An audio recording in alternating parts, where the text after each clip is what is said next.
Alhamdulillah, kita jumpa lagi dengan saya Andi Rohman.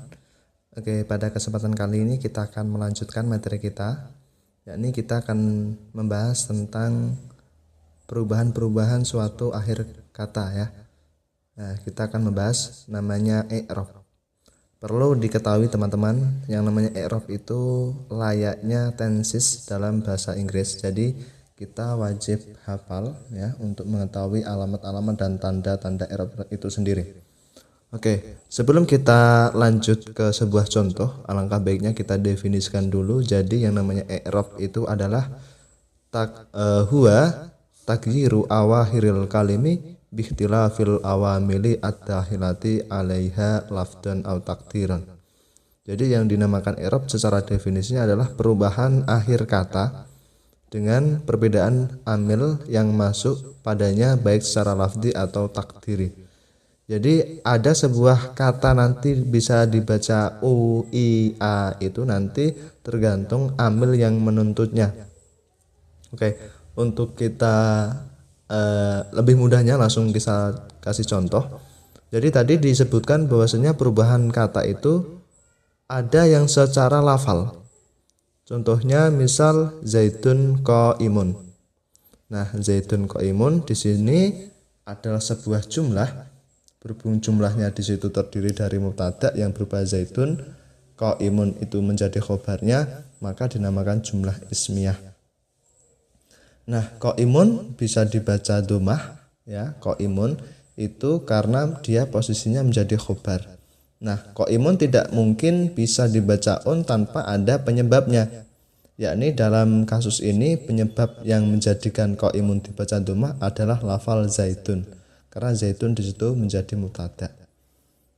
Nah, qaimun di situ dinamakan ma'mul, zaitun dinamakan amil. Jadi kalau ditanya qaimun dibaca dhammah itu karena ada amil yang berupa zaitun. Contoh lagi, koma zaitun alal kursiyi. Koma itu fi'il madhi artinya telah berdiri ya. Ingat kalau ada sebuah kata kerja berarti harus ada pelakunya. Zaitun di situ menjadi fa'il. Nah, fa'il di sini dibaca dhammah itu dia menjadi ma'mul. Ya, ma'mul itu artinya sesuatu yang dikenai sebab berubahnya sebuah i'rab. Nah, tentu dong ada yang menyebabkan zaitun di situ dibaca dhammah. Ya, yakni lafal koma. Nah, koma di sini disebut dengan amil ya. Nah, amilnya di sini tampak ya. Terus alal kursiyi.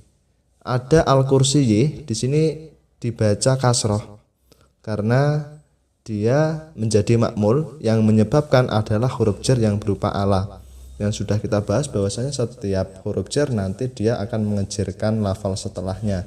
Nah, jadi bagi yang belum tahu atau yang lupa tentang huruf jar bisa kembali ke materi sebelumnya ya tentang huruf jar.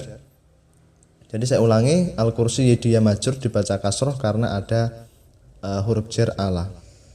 Terus contoh lagi, doroba zaitun amron. Doroba telah memukul zaitun Zaid amron kepada Amr. Jadi ada subjek, predikat, objek. Yang sudah kita bahas bahwasanya ketika ada sebuah kata kerja atau fi'il yang mempunyai objek dinamakan fi'il muta'addi. Nah, di sini berhubung susunannya fi'il dan fa'il, dia berarti jumlah fi'liyah. Doroba fi'il ya, zaitun fa'il. Zaitun dibaca dhammah karena ada yang menjadikan dia menjadi dhammah, yakni amil. Mana amilnya? Doroba. Nah, doroba ini menuntut lafal zaitun dibaca dhammah. Ya, doroba zaitun. Sedangkan amron di sini kok dibaca fathah karena dia menjadi maf'ul bih atau menjadi objek ya, karena objek itu dibaca fathah. Nah, amron di sini dibaca fathah karena tertuntut oleh amil yang berupa doroba, yakni fi'il muta'addi yang mana dia mempunyai objek.